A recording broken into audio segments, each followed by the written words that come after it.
Welcome to I Said What I Said, a sports podcast giving you opinions not heard anywhere else. I'm your host, Brad Wakai, coming to you alongside my co-host, Tyson Gentry. Tyson, week 6 recap, week 7 preview. We got a lot on our mind that we got to get to. We're going to preview some of the big games that are happening this weekend. There's a ton of good matchups. I'm super looking forward to these games, but we got to get into the recap first because we got some stuff we got to get off our chest about these coaches, about these teams. And I'm looking through right now, Brad, our season long betting sheet with all the futures that we took, and we didn't even discuss putting Louisville at the beginning of the show. They are so fugazi. I'm so furious. Like We both took the under right now. I know, and you know what's hilarious? So Indiana, after they play Louisville, they fire their offensive coordinator. After playing, I think it was Georgia Tech, they fire their defensive coordinator. They played, I think it was NC State, benched their quarterback. Like what? Like, geez, man. Louisville is so lucky. I'm playing against them, FYI. So stay tuned for money making time. I got to play in their game. It's got to come to an end at some point, but that's for later in the show. We're 14-0, dude. They're winning the national championship. Oof. If they go undefeated in the ACC, then like imagine they're going to be in the college football playoff. That team, Michigan by 142 points. oof. Okay, so there were some interesting things that happened before we highlight two things that we really want to get to. Now, Georgia, they steamrolled Kentucky 51-13. This wasn't close. That was kind of expected, right? Ohio State struggled for a long time against Maryland. They should have been down at half if Maryland had any brains. They end up pulling out the victory 37-17. Notre Dame lost to Louisville, as Tyson mentioned off the top, as Louisville goes to 6-0. Notre Dame's now dropped 2. Alabama won against A&M. UCLA pulled off an upset against Washington State. Ole Miss, they squeak by Arkansas. LSU in a shootout, they get past Missouri and what looked like they were going to be dead, and their season was unraveling. And then Fresno State, they lose in Laramie, Wyoming, 24-19 as they're knocked out of the top 25. Tyson, just throwing it back to you. Which one of those games do you want to highlight, do you want to talk about and discuss real quick? Well, I think the Notre Dame one is easy to kind of lead off with because that was like, what the heck? That was not on anybody's bingo card, at least not the way that it happened. You could have had Louisville winning the game. I wouldn't be shocked because after every college football upset, where there's DMs and stuff with guys holding tickets that are just ridiculous. But this whole week, dude, was just offense is failing to get started, or defense is not being able to stop for the top teams outside of, Georgia obviously handled business. But LSU should have lost their game. That Ohio State game, if you were listening to the show last week, I took Maryland to plus 810 money line. I felt really good for a half an hour. And then they just pulled away and made it look like, that was never a game. But we were sweating for a little bit. Okay.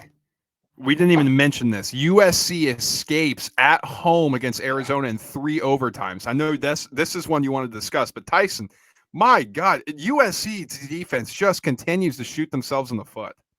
They're really bad, like really, really bad. They got away with winning in overtime. I think Caleb Williams makes a great play on I think it was the right side of the field in overtime there, kind of just goes 1-on-3 and finds his way into in the end zone for the 2-point conversion, which, by the way, I still don't know if I like the 2-point conversion aspect of the college football overtime. Actually, I don't think I like it at all, but that's where we're at. And then Arizona comes out and runs a pitch play. This is your one chance to beat a top 5 school, biggest school in your conference, and that's the play that you have on the 2-yard line. You have to be kidding me. Why go sideline to sideline, dude? Why not go directly up the middle where they haven't been able to do a thing with you all day? The coaching decisions this past weekend were so bad. And I don't come on here a lot, and this is going to be the most hubris that I've ever shown on this show, Tyson. I swear to God that I need to be the decision maker for half of these programs on game days. Like, these coaches have no idea what is going on. They can't tell their ass from their elbow. Like, they don't I'm not saying that I can scheme and game plan certain things like better than these guys. Obviously not. That's why they have these jobs. But for these guys to be constantly making these decisions that put their teams at disadvantage is asinine. And it happens all the time. And Tyson, it's not like this is a high school game where there's a volunteer coach. They're getting paid millions of dollars to do this job, and they constantly butcher it. there's probably 50 really, really good tacticians at all across all levels of college football, but their job is to be the CEO of the program, right? So some of these dudes like flat out can't coach on the level that they're at, but they're able to recruit better than everybody else in the conference, and then they keep bringing in these top 10 recruiting classes, but they can't win the big games because they can't coach. Like, I mean, Marcus Freeman's story is awesome. Like, it's really cool. It's kind of starting to feel like to me maybe like we were just really excited about this dude.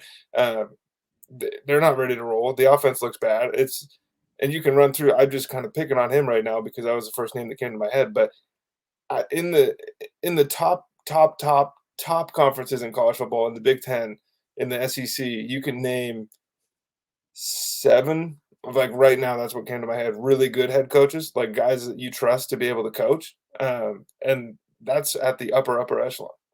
Well, how about Jimbo Fisher on the 1 Your yard boy, line in Alabama, and you decide to your kick a boy. field goal? Really? That's what we're doing in this game at home where you need to win? Let's kick a If you're field finding goal. out Jimbo's a coward in 2023, dude, I got some film. We can Oh, I mean, it's well, again, it's just back to my original point. It's just the repeated idiocy of these college coaches. And let's get into one here. This was the biggest idiot move in maybe in the history of football. Mario Cristobal. Now, I got to tell you, I turned this game off. I flipped to a different game because I'm like, okay, Miami, there's legitimately 50 seconds left.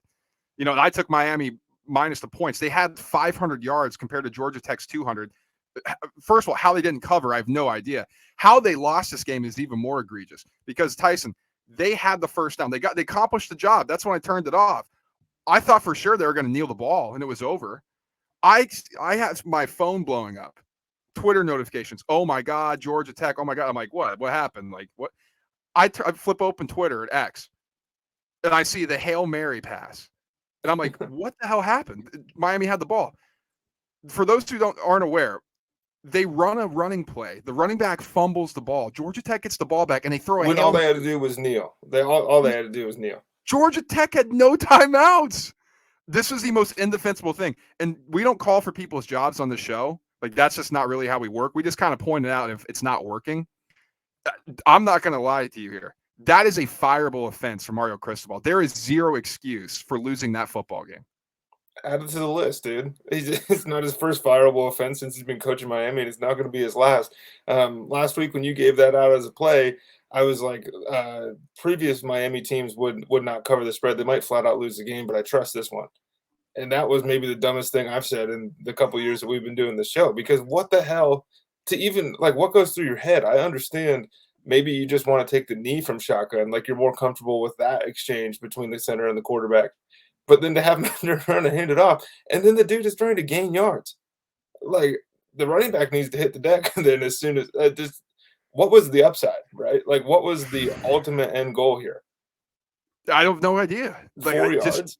Right. It doesn't make any sense. Miami, again, like you said, they were unprepared, 5 turnovers, 3 interceptions that were bad, 2 fumbles lost, and obviously the most costly one at the end of the game. This all could have been avoided, Tyson. We're talking about Miami like they could go and win the ACC, like they had a legit path.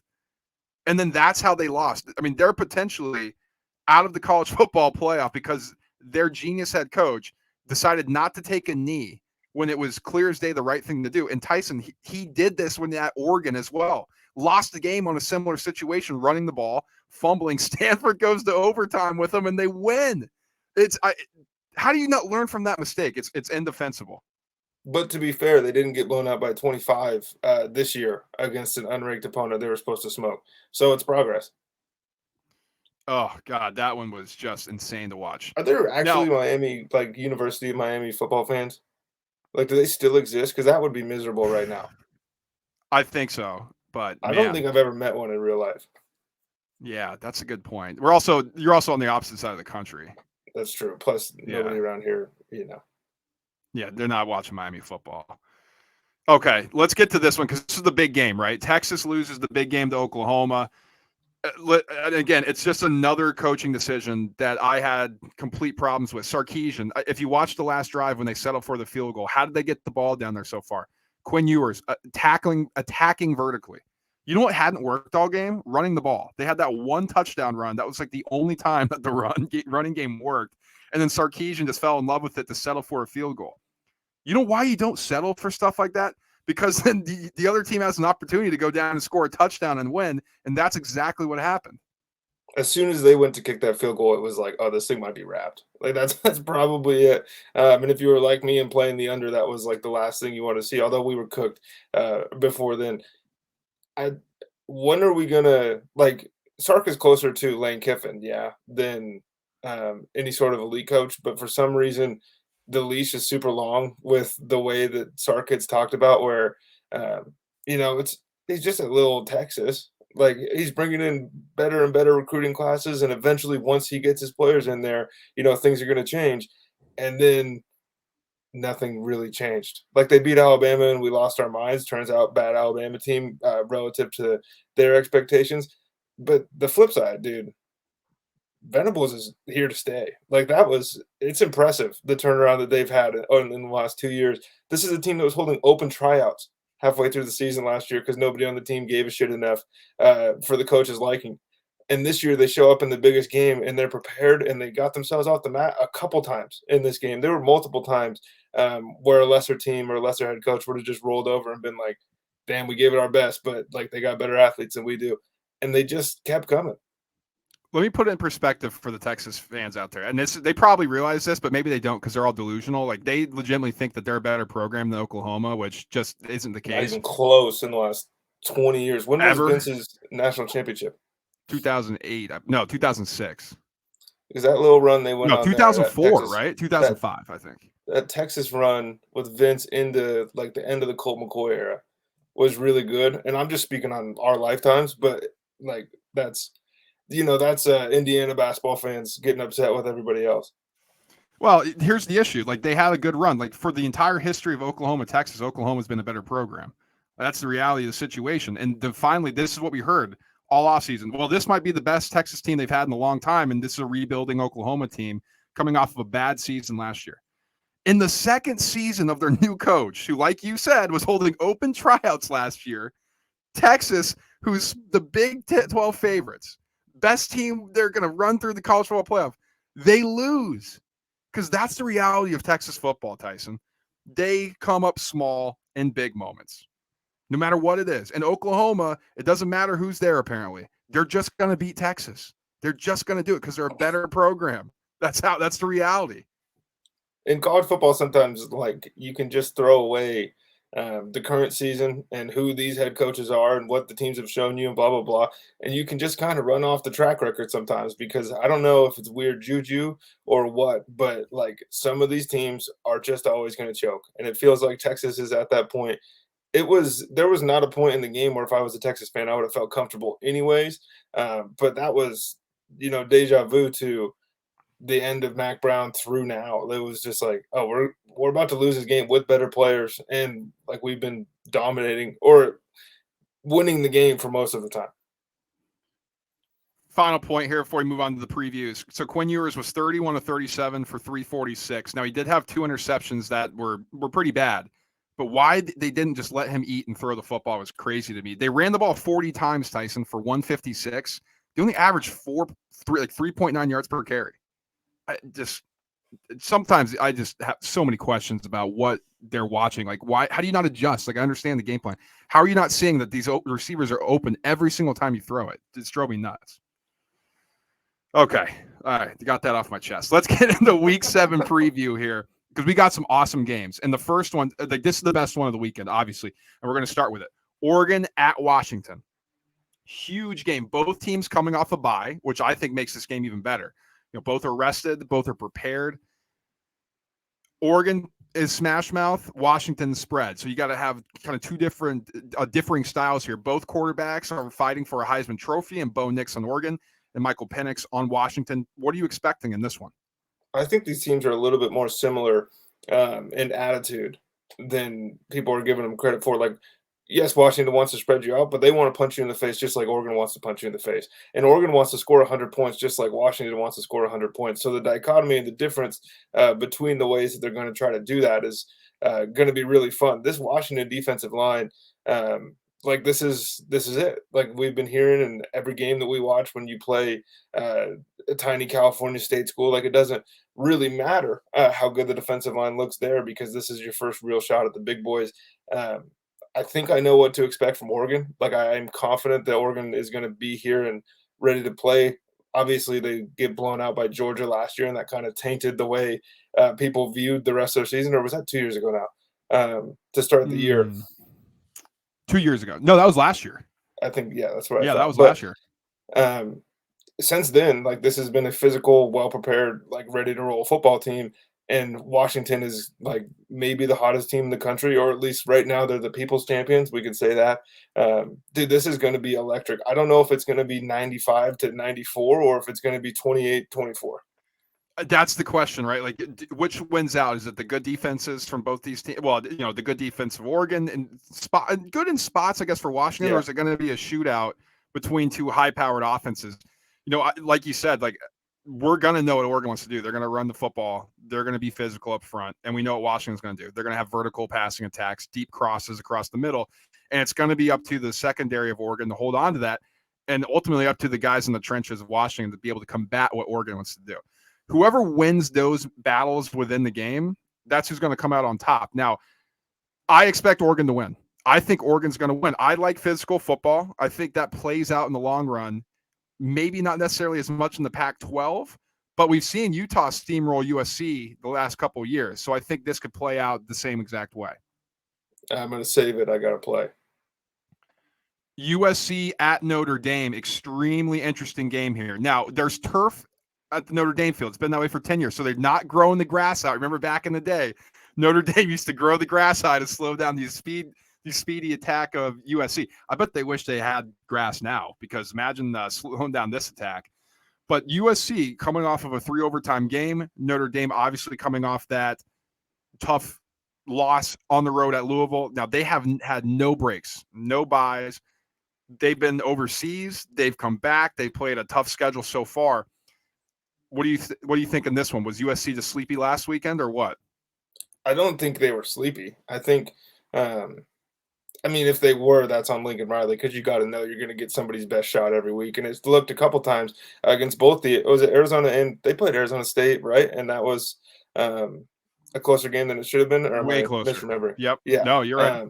And so, like, Notre Dame is going to give them tremendous problems because Notre Dame is just going to be bigger than you and stronger than you, which most teams are in the trenches against USC. But this mismatch is going to be huge. The flip side is like Notre Dame's gotten their heart broke twice in the last 3-4 weeks. Like this is they're 18, 19, 20-year-old kids. They're missing the playoffs. Like everything that they wanted is flying out of the window. Can Marcus Freeman get this team ready to roll and excited about this game? Because in all honesty, like Notre Dame was probably never going to make the playoff anyways. And this was always a spot where they might be able to ruin USC's title hopes. And I think that there's a real chance they just beat them up.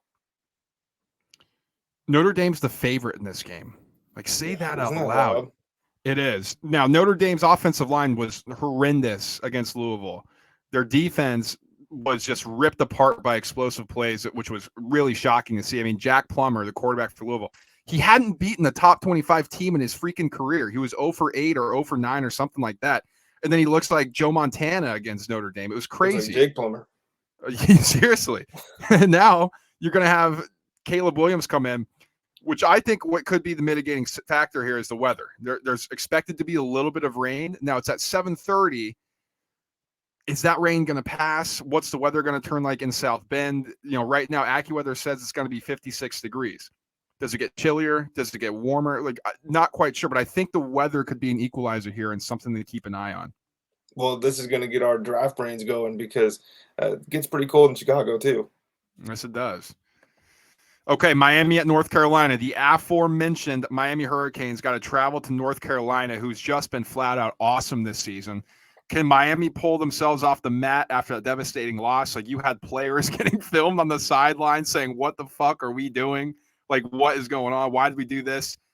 How did that conversation go in the locker room? Are they still motivated? Do they even believe in Mario Cristobal? Like, how can you stand in front of a room and address guys after you blew that game? And then on the flip side, North Carolina's sneaky. They're 5-0. Drake May is an absolute stud. Now, they haven't put the ball in his hand as much as I would like. He only has 8 touchdown passes this year, 4 interceptions, has under 2,000 yards so far. But he's making elite throws, elite NFL level throws. To me, Tyson, it's going to come down to, can North Carolina's offensive line block the pass rushing of Miami? I think so. And I think when they get Miami really excited, because Miami's going to come out and try to rush the passer. That's like 100%. Essentially, that's what they're good at. That's what they want to do. They want to put you in these pass downs and really, whether it's blitz and bring pressure or just try to get to you with 3 or 4, that's when they feel comfortable. The problem is North Carolina is just going to run block the hell out these guys. Like you're excited and you want to come rush the passer. That's fine. Like, have you not watched us in the last 4 years? Like, this is what we do. No matter who's playing quarterback for us, how good they are, how good our wideouts are, we want to run the ball down your throat first. And I just don't see a way or a world where Miami's physical and mentally prepared enough to handle that, because it's one thing to come out fired up in the first quarter, but when they're still running the ball 4 or 5 times a possession in the third quarter, it's going to look a little different. And one more thing, like those guys that were freaking out on the sidelines, Brad, this is their 3rd, 4th, 5th, maybe 6th year of watching like this exact movie play out at this point in the season. I don't know mentally how you're like, all right, let's get ready to go on the road and face the number 2 overall draft pick in next year's class. UCLA, Oregon State. I'm really excited for this one. This is at 8 p.m. Eastern on Fox. Nobody wins at Oregon State. But Tyson, this UCLA defense, it's up there as one of the best in the conference. Now, we kind of mentioned this coming in, like this might be the best defensive team that Chip Kelly's had. Certainly the best he's had at UCLA. But they completely snuffed out anything that Washington State wanted to do on the offensive end. But the question here is, and I think it's actually twofold for both teams, what's the quarterback play going to look like?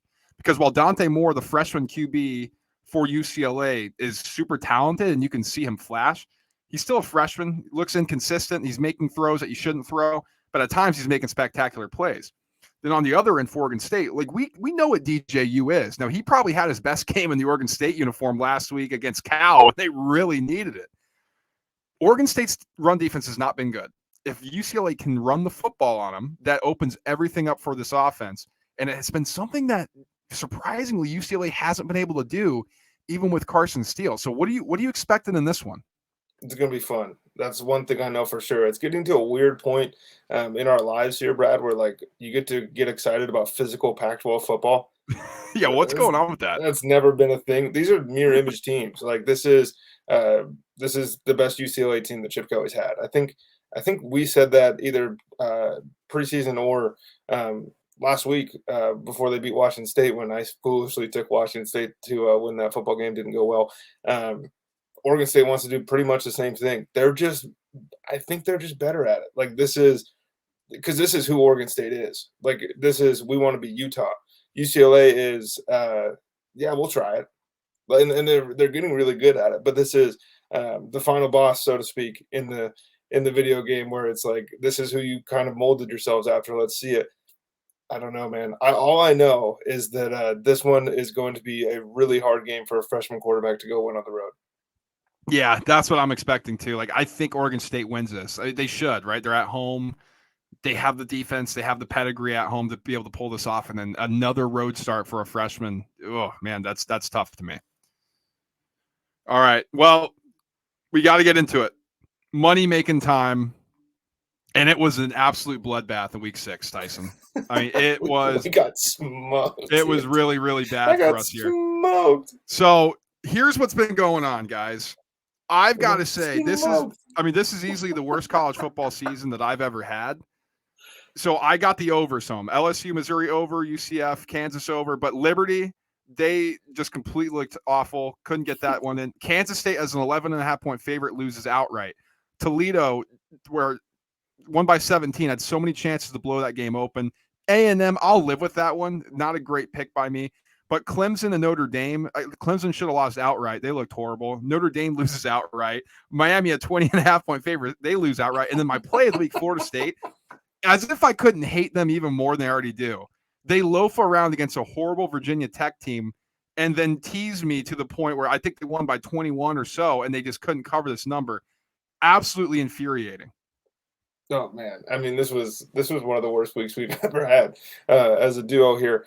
I took the Maryland play trying to get us back kind of way above water here. That did not come home. I was real excited for half an hour.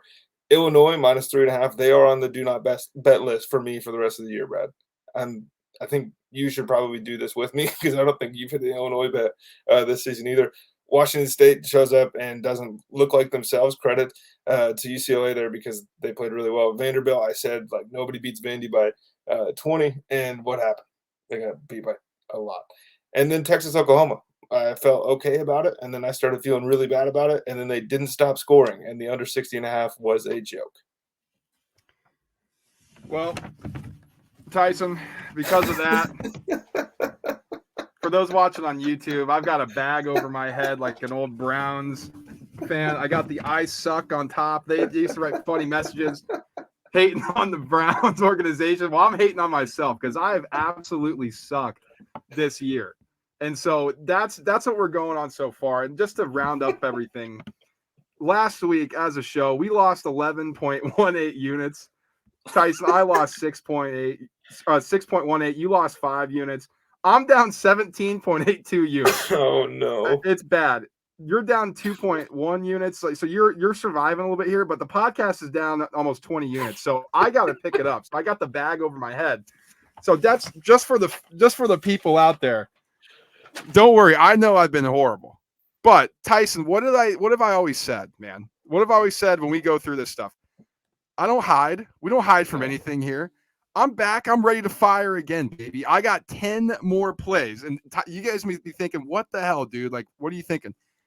At this point, it's been such a disaster that I'm going to just stick with the same process that I've stuck with because it was really good last year. And if it goes horribly, I'm going to reevaluate at the end of the season. Or I want to see, like, have we had good process? Or are we just getting unlucky? Because we've had some bad beats so far this season. So that's what I want to. 17 of them. Oof, that's what I want to say going into this. So, yeah, we're firing at the board still. I do think it's funny that we started doing the tracker after last year when we had like our most successful year as a podcast, and we don't have those numbers. So we just keep saying how good we did last year. Like, sure. Yeah, and everybody's like, yeah, absolutely. You're down 17 units through 6 weeks. You guys suck. Yeah, they're like, yeah, sure, you had a good year, man. Yeah. Oh, that's funny. Just fade us. Yeah, that's what we do here. We're for the people. We're either winning with you or you're winning on your own. Exactly. The only way out is through, brother. Oh gosh. All right. Well, let's get it started then here in money making time. I'm ready to rock. I actually do. I don't want to. I'm knocking on wood already. I kind of like this board a little bit when I was looking at it here. I'm going to start off first. So I'm going to do this. Why don't you do 2 for every one of my 1? Because you have 10, I have 5. Okay. So this is Thursday night. I'm taking SMU, and Tyson's going to make fun of me because it's a Texas State school, over our team total over 30.5. Now, here's my reasoning here. They're on the road, but they're playing East Carolina. It's a team who's really bad defending the pass through the air. That's one of the strengths of this SMU team. They haven't quite shown it this season, but I think they can get that done against a East Carolina team that has really struggled so far. So I'm going to take over 30.5 team total. You lost? Did you lose the App State East Carolina game this year with the same reasoning? I haven't played an East Carolina game. I lost an SMU TCU over. Okay, that was I got these confused, and I was like, if he's giving the same reasoning, we got to talk about the process now. Yeah, seriously. No, I haven't played an East Carolina game this year, actually, which it's my parents' alma mater. They were awesome last year, but lost too much. But second play, Michigan State plus 4.5. This is gross. You're going to have to hold your nose and really, really lean into this one. Rutgers is at home. Michigan State has been really bad. But, Tyson, they moved the ball really well on Iowa, surprisingly. They got the run game going a bit, and they have one of their better backs coming back for this contest as well. Rutgers offense, since it put up some points early against Northwestern, it just has been flat. I'll use a nice word there. It's been flat. And getting 4.5 on the road, they're power rated pretty much identical. I'm going to take Michigan State plus the 4.5 here. this is what you do. Is like I watch you work through it while we're going, and I do the same thing. And then um, we'll talk after the show or at some other point, and you'll text me halfway through Saturday, and you'll be like, "Dude, I hate Michigan State. I don't know why I bet on these guys." It's like this is not your kind of football team, dude. Um, my first play here. Brad, I'm going with Colorado team total over 36 and a half points. They're at home against Stanford. This is not a Stanford defense that's, been very good. I think to start the year, we were a little bit, excited because they held Hawaii to 24 points. And for some reason, that was like a big deal. BYU dropped 35 on them. Stanford or USC dropped 56. Sacramento State dropped 30. They had that really close game against Arizona, which, that's because Arizona is not exactly as good as they look against USC. So I think Colorado is going to come out. If you were excited that you didn't get a ton of Colorado videos on your social media last week, get ready because I think this is a 6-touchdown day for them. Oh, man, probably. Temple, North Texas, over 69.5. Yes, it's a big number. There's a reason for that. Did anybody watch the UTSA Temple game last week? Holy smokes, that was a fireworks show. These are two of the worst defenses in college football based on expected points added. They can't stop the run. They can't stop the pass. North Texas is going to throw all over this defense. Temple is going to throw all over this defense and gash them repeatedly. Give me the over in this one, especially not having to worry about weather in Texas. So I like the over in this one. And Tyson, I'm wondering if you're going to be on the same play with me, because this is a team that you and I went to the well with quite repeatedly last year. I'm taking James Madison -5.5 at home against Georgia Southern. Now, this is a big time revenge game for James Madison. They were not eligible for a bowl game last year because they came from the FCS level and the NCAA is stupid, so they weren't eligible, even though it's a harder division they're playing in. They were awesome. Georgia Southern beat James Madison last year. That put James Madison a little bit of a tailspin. Now they have an opportunity to make a bowl game if there's a 6-win school that doesn't necessarily qualify or backs out of the bowl. James Madison would be one of the top teams that would get the call. So I think this is a statement game for them. At home in front of their fans, I think this line is too short. Give me James Madison -5.5. I don't have this in an official play, but I do have it circled as one that I'm very interested in watching. But I mean, if you listen to the show, like a big FCS guy. So like it's like watching your kids grow up. These two schools. My next play here, Brad. I have the under 13.5 in the first quarter total for the USC at Notre Dame game.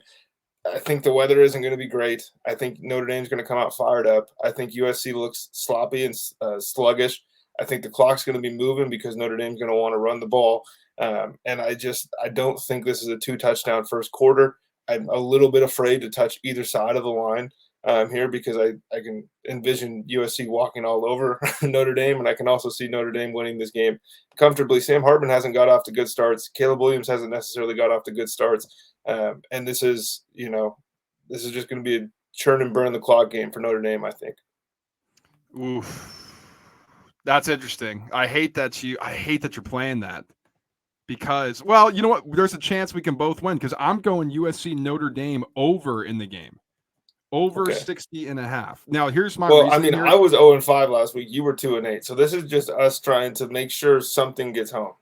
That's true. Well, I mean, there's a chance. Yeah, I was going to say there's a chance we both lose. But I think we're going to see some explosives from Notre Dame in the passing game. I just can't imagine that once again that they're just going to look as inept as they did offensively. Their play calling was a complete joke against Louisville. USC's defense is a prime team that you can run on, you can pass on. I think they're going to be able to return to that offense that we saw early in the season. And bad weather, normally you can get some sloppy turnovers, which changes field position for the positive for you. And then USC, I mean, if we're going to see explosive plays from Louisville, what can USC do to this defense? So I like over 60.5 in this one. It might be a sucker play, but like I said with my overs last week, if it ain't broke, don't fix it. So here we go. And then my second one, as we siphon through here, Tyson, I was alluding to this one before. This is another hold your nose game because this is going to be gross. But I'm taking Pittsburgh +7.5 at home against the aforementioned Louisville Cardinals. Now, it's simple, for me at least. Louisville's coming off a huge game over Notre Dame. They just sold out, had the highest attendance record in the history of their football program, and that monster upset. Now you got to go on the road, face a Pittsburgh team who's underperformed this season. This is a Pat Narduzzi special. When everybody says they suck, when everybody says they're out, they pull off one random big upset every single season. They bench Phil Jerkovic. He's no longer the quarterback. They put in Penn State's backup quarterback last year, Christian Vayu. He'll be making his debut as their quarterback. He's much better than Jerkovic. Jerkovic is now the tight end, by the way, which is just even isn't funnier. That crazy? Because last year when we did our pre-show, both of us were like, I don't know, man. I mean, there's some things here with this guy that you can like. And then we forgot, like, his knees don't work. He can't really hit the broadside of a barn. And he's immobile. I mean, I don't want to crap on the kid, but what a college career for Big Phil. Oh, my God. Yeah, absolutely. So give me Pittsburgh plus 7.5 here. That one's gross. I alluded that I'm going to have a play in the Oregon-Washington game. You said you like Oregon. Brad, I'm taking Washington money line. The difference between this and the points, this is a minus 142 play. The points, Washington minus, I think it's 2.5 right now, is minus 122. I don't really want to mess around with the points for that difference in value there.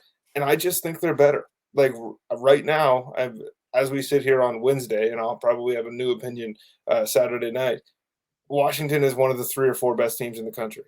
And I can't say the same about Oregon. I know Oregon has dominated everybody that's been put in front of them, but they've been supposed to. Michael Penix Jr. is like still – he's not being slept on in the fact that like everyone knows his numbers are crazy and this team's really good, but he's getting slept on in the fact that Cam Ward has a couple really good weeks, and like I'm sitting here pounding the table. Cam Ward Heisman. Bo Nix has some really good weeks. We're sitting like Michael Penix has just been like he's rock steady. He had one game with no touchdowns. It wasn't great. They got 3 receivers that are going to go in the first round, dude. I don't know what Oregon's going to be able to do with that. You're going to blitz a dude that's been in college for 6 years and seen everything. I like Washington here, and I think they're more physical than people are giving them credit for. All right, well, there you go. I alluded to this one as well. North Carolina minus 3.5. I just don't know how Miami gets off the mat. Now, I could be completely wrong here. Like maybe they were saving something, or maybe everybody's motivated for this one. I don't know, man. Something's hilarious. That'd be such a good press conference line, right? But North Carolina is a better football team. They have a better quarterback. From all intents and purposes, even though Mac Brown seems like he's in over his head, or not over his head. Kind of past his prime at certain points and like his game management decisions. He talks like he should hang out with Lee Corso and Lou Holtz, dude. Oh, that's for sure. That is for sure. But after what we saw from Cristobal, I mean, really, are we giving him the edge on the game day decision-making process here? So give me the better QB at home in a big game in front of everybody on national TV in a night game too, a place where Miami has struggled to win in their history, something we can't discount. Give me North Carolina. I'm really interested in playing North Carolina at minus 2.5 on some teaser parlays. Yeah, if you get that down, I mean, obviously I'd want that under, but that's going to cost me much more. So I think, I'll just take the 3.5. I don't necessarily I can see this being a blowout. So I'll just lay the 3.5, and I can't wait to get hooked. Friday night, Fresno State minus 4.5. They're on the road at Utah State. I don't know. This is coming down a bit, getting better number. If it keeps falling, I still am comfortable with it. I just don't see how Fresno State doesn't throttle Utah State. Like, yes, they went up to Wyoming and lost. Okay, that's a tough place to play, especially on the road. And I understand they got to go to Logan, Utah, or another tough place to play. Fresno State is a much better football team than Utah State. They're dealing with quarterback issues. Now, it didn't necessarily present itself late in the game against Colorado State as they had a major comeback. But Fresno State's defense is really good. Their offense is also really good. I think they're going to get this one done, and they're going to make a statement as they're pissed off coming off of that loss when they were in the top 25. I'm going to make this next one here kind of short and sweet since we talked about the game for a while here. UCLA, Oregon State, under 53.5. When I see this game, I see a 3 touchdowns wins this football game. I think this is a 24-17, something like that, affair. This is going to be a really hard place to bring a freshman quarterback in and just expect him to be able to put up points. And Oregon State's offense, has been fine. Like, they look good at times. They look like Oregon State's offense at other times. And this is a really tough defensive matchup for them. I don't think either one of these two teams score the ball enough to scare that number. Yeah, I mean, it's just not a North Carolina team in the past, or not North Carolina. Geez, it's not UCLA. a UCLA team in the past, right? I mean, it's just Zach Charbonnet was there, we'd be having a different conversation. Now the ball. Yeah, Carson Steele, you thought he was going to be able to. It just hasn't been the same. I don't know what's going on there. This could be the week that maybe it pops a little bit. But Tyson, my second to last one here, my penultimate. I'm taking Colorado State plus 7.5 at home against Boise State. I have no clue what's going on with the Broncos. Taylon Green was supposedly the best quarterback in this conference coming into the season. He got benched. Yeah, so their offense, team. Their offense has been bad since Dirk Cutter left. It just has not looked the same. This is a big, big game for Colorado State. They had huge expectations coming into the season. Hasn't quite played out. They lost to Colorado in a heartbreaker. They were prepared against Utah State early and fell apart. That was on the road. At home, knowing they need this victory. Getting 7.5, I'm going to take that and hold my nose in this one. A lot of stinky plays from you, but maybe that's what we need to get back.